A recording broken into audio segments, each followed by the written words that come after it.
This is a download from the BBC. To find out more and for our terms of use, please go to bbc.co.uk. Hello, here's your starter for 10. Who needs a bottle of water, a makeshift wardrobe and a mobile phone safe box to do their job? The answer? A BBC Northern Ireland correspondent who says he also keeps a fire extinguisher close by. For this week's feedback, I've spent a day in the BBC Belfast newsroom as trouble returns to the streets. This is BBC Radio Ulster. A Belfast community worker has called on the authorities to keep protesters away from interface flashpoints. The most serious violence this weekend was... From the streets to the sofa. Why do those who appear on so many BBC radio shows always seem to be plugging something? I thought commercials were banned on the Beeb. Comedian, novelist, actor from... I have your book. So John Lanchester's novel Capital is out now in paperback. The ex-SAS sergeant has gone on to write over 30 best-selling books. For those sick of hearing what they believe are incessant plugs for books, but don't mind gruesome puns, I bring you Captain Plugwatch. And as the controller of Radio 4 agrees that more women are needed on air, but doesn't say exactly when and where they will appear, you tell us which programmes need to try harder. But first, a subject which is rarely dealt with on radio, suicide. How can it be anything other than a highly sensitive, troubling and often tragic event? The language used has to be carefully calculated, for obvious reasons. A while back, listener David Sanderson emailed about a reference on the Today programme to a young prisoner who had committed suicide. David said, "This phrase really jars with many who have lost a loved one in this way. Suicide is no longer a crime." And Gillian O'Connell got in touch after hearing an item about Dignitas, also on the Today programme, where she said the now incorrect term committed suicide was used for the umpteenth time by the usually precise BBC. So, when the often controversial writer Will Self decided to use a point of view on Radio 4 to nudge society in the direction of considering suicide acceptable, one might have expected a critical postbag here at Feedback, but in fact, those who wrote to us thought the issue had been well handled. My name is Ted Newcomen. Hooray for Will Self and the BBC. As a Brit living in the USA, I can tell you such a broadcast would never be allowed on public radio in the States. It's often said that there's an epidemic of cancer, or heart disease, or Alzheimer's in our society. But what there really is an epidemic of old age itself. Hello, Nicole Jordan from London. Brilliant. A measured address to a real issue. Will Self should be an advisor to the Minister of Health.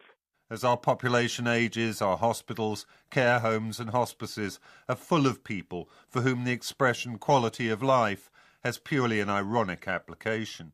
Beatrice Timpson from Chipping Norton. Talking about the old age epidemic has become so taboo. Why should we have this fixed idea that death is always the worst case scenario? Sometimes it comes as a blessed relief. So thank you, Mr. Self. I admire your courage in raising the subject and the programme makers in broadcasting it. In the midst of life, we are in death. And it's because of this that we should all keep constantly in mind that we cannot hope to understand how to have a good life unless we also ready ourselves for a good death.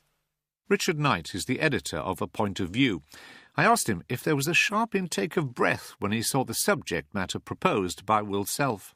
Absolutely, there was an intake of breath, but the editorial process is such that my instinct is to give presenters as free a rein as I can regarding what they want to talk about. That's sort of the idea. But we are responsible for the output. So I could at that point have vetoed even straying onto this contentious territory. I didn't do that. I thought, let's see what he has to say. What are the things that go through your mind when you say suicide, Radio 4, 8:45 in the morning? This is potentially difficult. Well, I think this whole area of debate is one of the most contentious areas of debate that there is. And clearly there are multiple positions and opinions sincerely held. And there is lots of scope to offend. There's lots of scope to get it wrong, actually. And at the beginning of the process, I communicated all my doubts and anxieties, if you like, to Will Self before he put pen to paper, having agreed that he would write on this subject. And what's the doubts and anxieties on this? That somebody might be listening at home, very depressed, might hear this and might think, well, Will Self says it's not a terrible thing to do. In fact, in some instances, it might be a courageous thing to do, and they might go ahead and kill themselves. Is that the sort of thing that goes through your head? That is absolutely, that was throughout the whole process my principal concern about the whole thing. I have to say that as soon as I got the script and read the very subtle, nuanced, and I think quite elegant argument that Will was making, I was quite relieved, because I don't think what he put in his point of view did really, in any real sense, run the risk of persuading somebody to act in a way which they might not otherwise have done. If he was asking anybody to do anything, it was society to be more forgiving of people who make this choice. And now, it is he emphatically was not addressing individuals. Now, it is a point of view, and to that extent, there are other points of view on that issue. Do you think there's a problem of balance here? Do you say to your colleagues in Current Affairs, well, Will Self is taking a particular position on suicide. Where else in the output can we represent other opinions on this issue? Or do you just say, it's a point of view, it's Will Self's idea, that's it? A point of view is very clearly designated as a strand in which people can make an argument. And I think it would make, to a degree, a nonsense of the strand to try to balance very precisely everything that is said on a point of view. It's a polemic. A considerable amount of thought did go into this. So there was a process of tweaking the script, if you like, so that we arrived at a position where what Will Self was going to say was what he believed and wanted to say in his own inimitable style, but was something that I felt was acceptable. So there were changes made to the script throughout that editorial process. So once you've got the script agreed, is that it? Or do you say to yourself, are you required to say, maybe there better be an announcement to warn people, maybe there better be an announcement afterwards to suggest where people can go if they are disturbed by this issue? I think it was fairly obvious that it would be sensible to place an announcement before the broadcast, which we did do. So we gave a pretty clear steer to listeners about the nature of the subject matter about to be tackled. We also made very clear, emphasised again the point that it was a personal point of view. And we asked continuity to leave a gap between making their announcement and the programme started, because it started with a fairly arresting opening line, to give people a chance to switch off their radio if they didn't want to hear this. At the end, we, as you say, I think quite sensibly directed listeners to a source of really carefully written and dispassionate advice. Richard Knight, editor of A Point of View. Now, even the head of Radio 4 has publicly acknowledged it. The BBC needs to put more women on air. Earlier this week, the controller, Gwyneth Williams, acknowledged criticism on this programme and elsewhere that, for example, the voices on the Today programme are overwhelmingly those of men. Reportedly, less than 1 in 5 contributors are female. And of the 5 presenters of Today, of course only one is a woman, Sarah Montague. And it's not just Today that has a masculine bias. Listener and engineer Claire Dimion has another programme in her sights. I was listening to Material World, and as we went through the programme, all I could hear was men, the contributors were men, the man who ran the programme was men, and I'm thinking to myself, so of course there are no women in the world who know anything about materials. Professor Tom Jordan are now joined live on lines from Durham and Edinburgh by Robert Holdsworth, Professor of Structural Geology at Durham University. What we seem to be getting on BBC radio and television is a perpetuation of stereotypical role models. There are women material specialists, there are women comedians, there are women in every sphere of life, but the BBC seems to find it very hard to put them on air. Is she right? With me is our reporter Kate Taylor, who's been digging a bit deeper on this issue. So, Kate, is Material World male-dominated? Well, Roger, yes. It does look as if Claire has got a point. I had a look at the last 15 editions of Material World, and I have to say it did start off really well in terms of gender balance. At the beginning of October, out of 5 contributors on that programme, 3 were women, talking about spiders and bats. And then? Well, there were a few more women during the series. For example, Dr. Heike Schroeder talked about climate change. On another programme, Dr. Karen Wilson explained about how olive oil can preserve stonework. And just after Christmas, the science journalist Vivienne Parry joined a discussion about the unsung heroes of science with 4 other men. So, generally, Material World is largely a man's world. But are we being a bit unfair, Kate? Because science, like lots of professions, let's face it, does have a lot more high-profile men than women.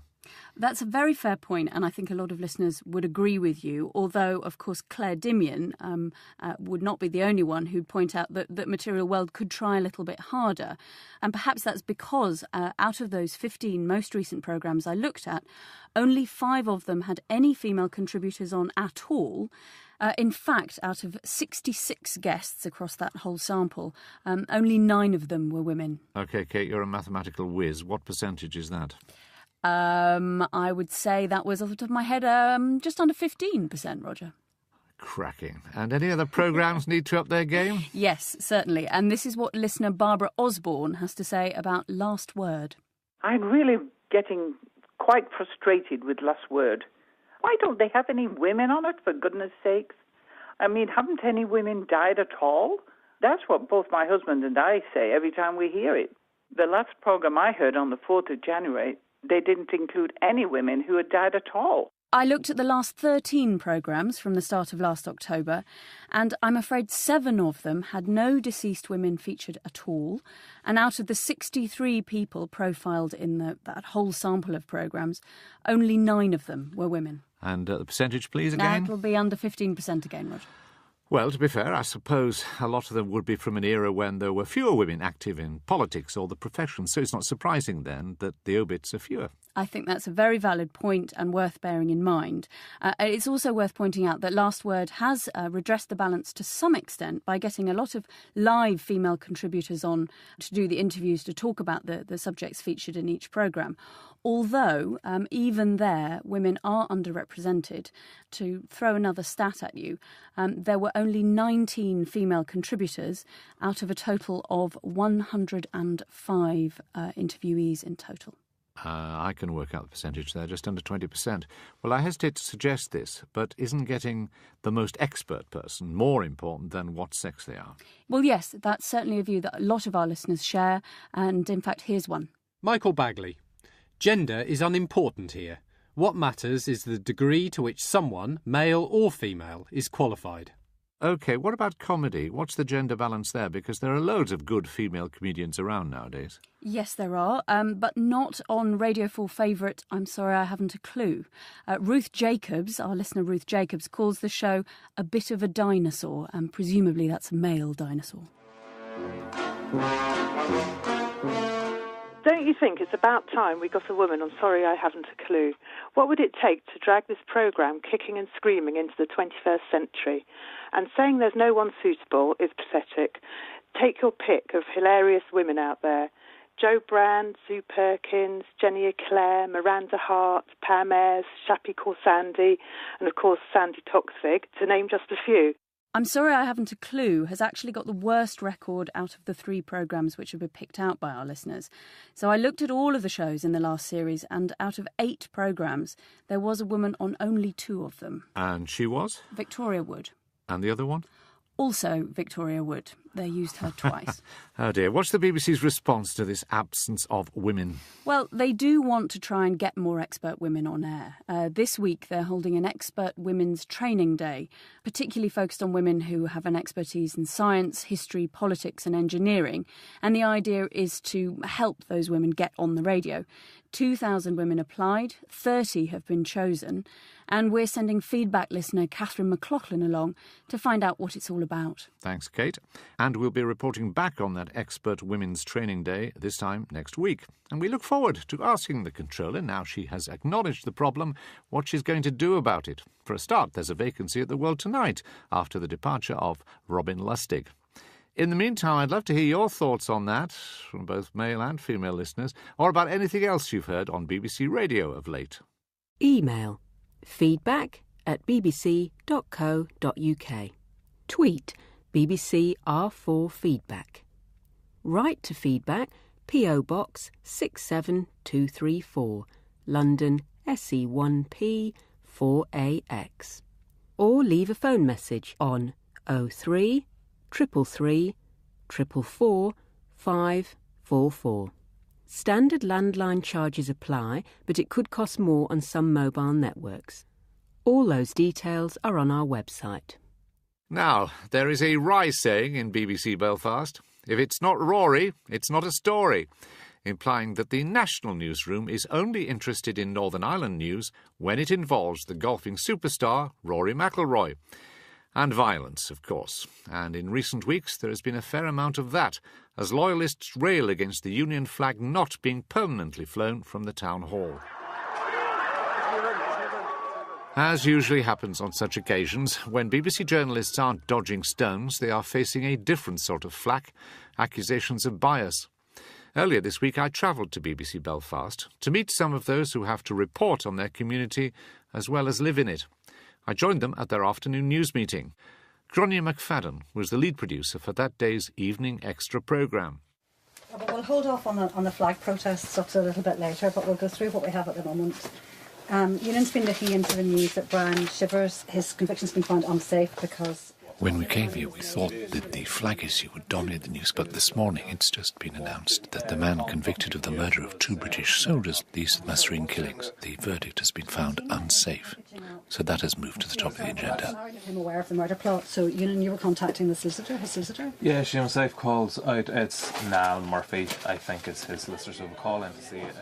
Everybody's just discussing at the end of the news meeting who's doing what. What's your responsibilities today? What it looks like I'll be doing today is I'll be talking about the fact that Brian Shivers, who had been convicted of killing 2 soldiers, had his conviction quashed, and hopefully I'll maybe get talking to one of the lawyers involved in that case. I'm one of the reporters for Radio Current Affairs, and that would take in our 3 main programmes are Good Morning Ulster, Talk Back and Evening Extra, and within that there are also the hourly news bulletins, sometimes half hourly. Some people might think that all you do over here in Northern is report on troubles in the street, but you must be doing other stories as well. Yes, we do. Even yesterday, while we have the trouble that has been happening in Belfast, at the same time we had one of the biggest sports deals in the globe. This is BBC Radio Ulster. Rory McIlroy will today become Nike's new brand ambassador in a sponsorship deal that will make him one of the world's highest paid sports stars. You know, it's not just security issues and that sort of thing that make the news agenda here in Northern Ireland. I'm now standing in the BBC Belfast newsroom, perhaps 40 journalists spread around the place. Nick Hyam is there in a corner. He's just come over from BBC News in London for a short period. What are you doing over here, Nick? Because normally we'd see you in London. I'm filling in for the Northern Ireland correspondence. It always used to be difficult in the past, people coming over from the network and for here for short periods and then flying out again. What's it like, your impression of coming here? It's very difficult if you are an outsider, and I find that I rely enormously on the local journalists because they can spot the pitfalls, they offer guidance on the right language to use, they can fill you in on the history and so on. And the nitty-gritty of politics, day-to-day life here is much more difficult to tell to a wider network news audience. And frankly, if you are an outsider, it's easy to make a mistake, and I have made mistakes, and I probably would have made more had it not been for the locals. Hello, Ewan speaking. How are you? Thanks very much for getting back to me. I'll be covering the Brian Shivers case for Evening Extra. Thanks very much. I appreciate that. All right, bye-bye. Bye. That was somebody from the solicitor firm which is representing Brian Shivers. What I've just had there on the telephone call will be of interest to television news, will be of interest to national news. So I just have to run out and drop some copy in because that might move the story on if the solicitor is happy enough to speak, hopefully. Can I have a quick word? Yes, of course. I'm Louise Duffy and I am the assistant editor of Evening Extra. Do you always get irritated by the way in which you are reported on the network? The fact that if it's not violent, it has a heck of a trouble getting onto any network news.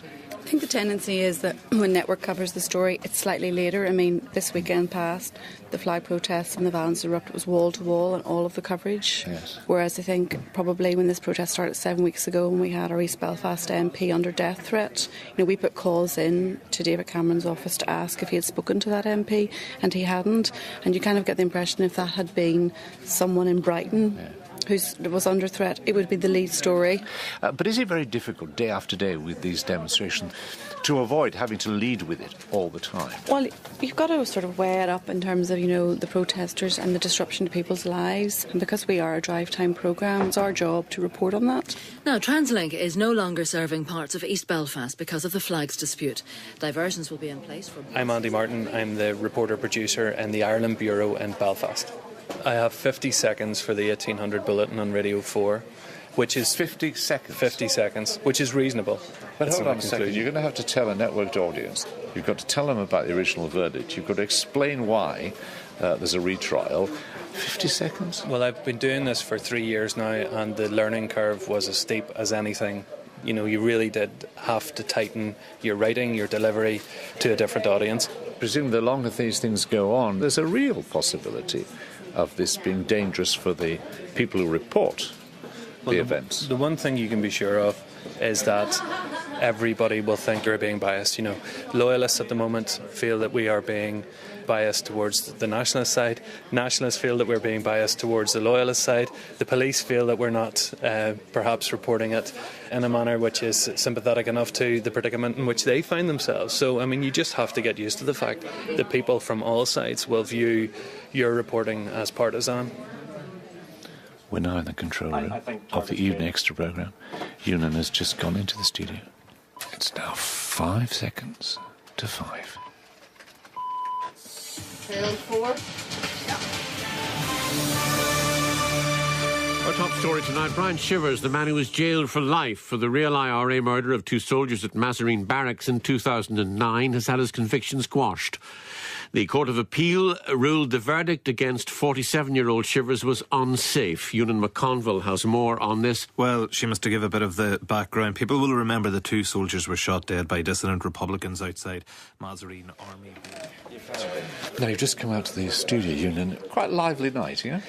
It can get that way. Sometimes it comes right down to the wire, and I suppose sometimes maybe the listeners don't appreciate that. So you've got to be so precise. Do you go to Londonderry or do you go to Derry when you go to that city?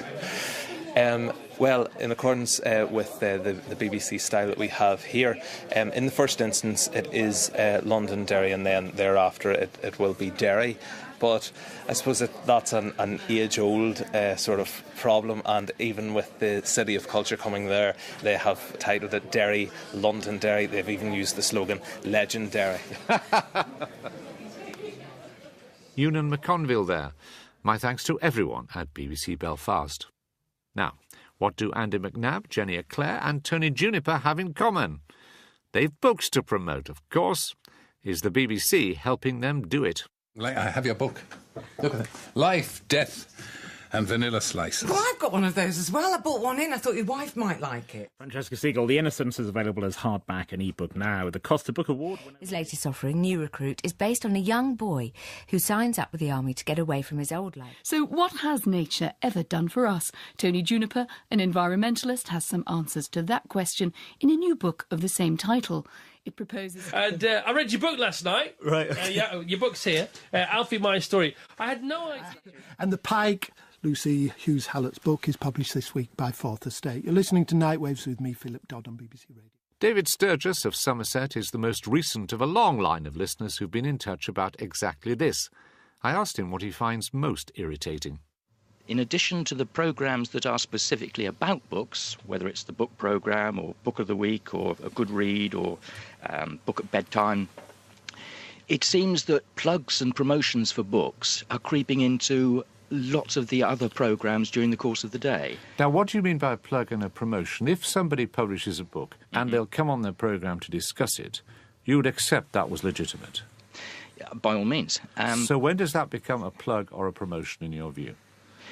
When the reason for a studio guest being in a discussion programme, whether it's start the week or midweek, is because they've just published a book. You know, supposedly those guests are taking part in a discussion about a topic rather than about their book.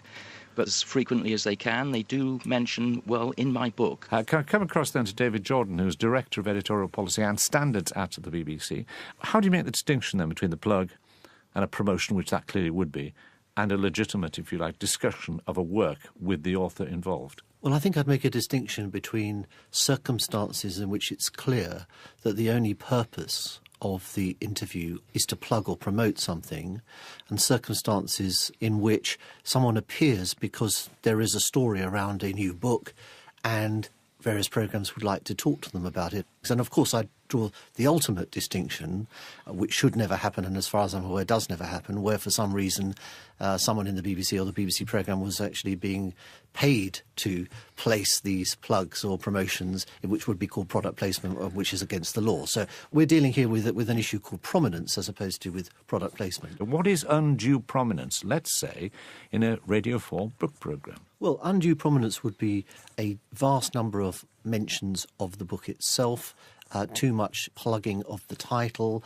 of the price at which it can be bought, of the bookshops in which it may be available, or if you had a profusion of those kinds of things, it might add up to undue prominence. Simply mentioning a commercial product, whether it's a book or a new electronic device or wherever it be, mentioning it and mentioning its brand name, that in itself does not amount to prominence. But you can easily see how something could mount up to prominence if it was done in the wrong way.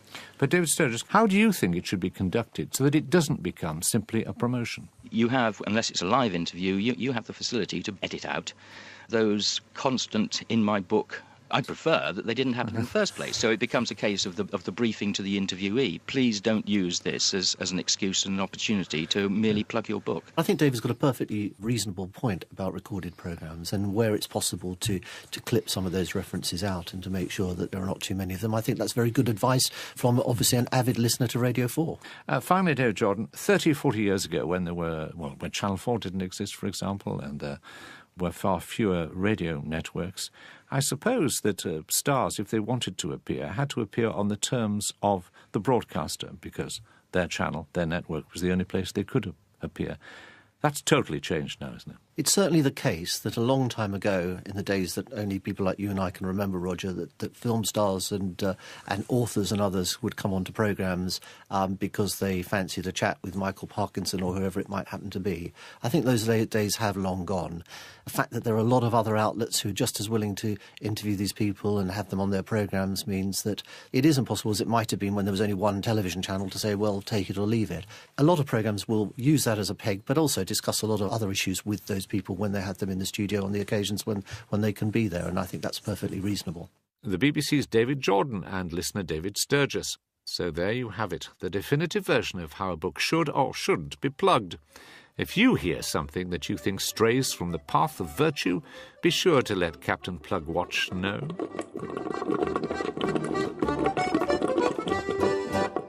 I wrote a book 20-odd years ago, but it's long, long out of print. Goodbye. As our population ages, our hospitals, care homes and hospices are full of people for whom the expression quality of life has purely an ironic application. Beatrice Timpson from Chipping Norton. Talking about the old age epidemic has become so taboo. Why should we have this fixed idea that death is always the worst case scenario? Sometimes it comes as a blessed relief. So thank you, Mr. Self. I admire your courage in raising the subject, and the programme makers in broadcasting it. In the midst of life, we are in death. And it's because of this that we should all keep constantly in mind that we cannot hope to understand. Rarely dealt with on radio, suicide. How can it be anything other than a highly sensitive, troubling and often tragic event? The language used has to be carefully calculated, for obvious reasons. A while back, listener David Sanderson emailed about a reference on the Today programme to a young prisoner who had committed suicide. David said, "This phrase really jars with many who have lost a loved one in this way. Suicide is no longer a crime." And Gillian O'Connell got in touch after hearing an item about Dignitas, also on the Today programme, where she said the now incorrect term committed suicide was used for the umpteenth time by the usually precise BBC. So, when the often controversial writer Will Self decided to use a point of view on Radio 4 to nudge society in the direction of considering suicide acceptable, one might have expected a critical postbag here at Feedback, but in fact, those who wrote to us thought the issue had been well handled. My name is Ted Newcomen. Hooray for Will Self and the BBC. As a Brit living in the USA, I can tell you such a broadcast would never be allowed on public radio in the States. It's often said that there's an epidemic of cancer, or heart disease, or Alzheimer's in our society.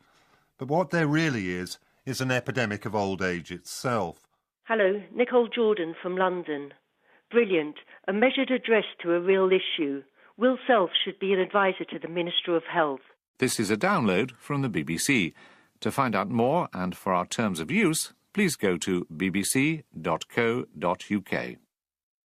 Hello, here's your starter for 10.